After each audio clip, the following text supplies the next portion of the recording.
Welcome to Airbnb EcoScript! Grabe naman tong mga guest na nakapasok lately sa unit ko. Hindi sila maalaga sa unit. Tingnan nyo yung mga towel, basa. Tapos basta na lang nila nilagay sa kama. Ay, tapos yung kama, natapunan pa ng gatas. Nag-text agad ako sa guest at sinabi ko na magcha-charge ako para sa kama kasi kailangan pa i-deep clean eh. Tapos ang sabi lang nila sa akin, gatas lang po yan, madali lang po yan linisin at matuyo. Yan ang sabi nila. Sa palagay nyo mga ka-cleaning, tama po ba yung reason nila? If madali lang matuyo, sila na lang sana yung naglinis. Gusto ko kasi sa next guest ko na papasok sa unit ko, comfortable sila sa pagdating nila. Kaya need talaga linisin ng mabuti. Ano naman yung next guest ko? Patutulog sa kama na basa at malagkit?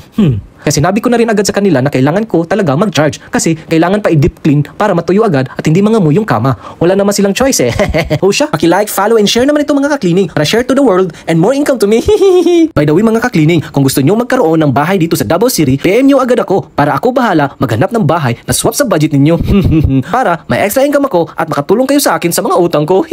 O siya mga ka-cleaning, bilisan na natin sa paglinis para hindi tayo mabutan ng mga coming guests natin. Hanggang dito na lang mga cleaning, paalam!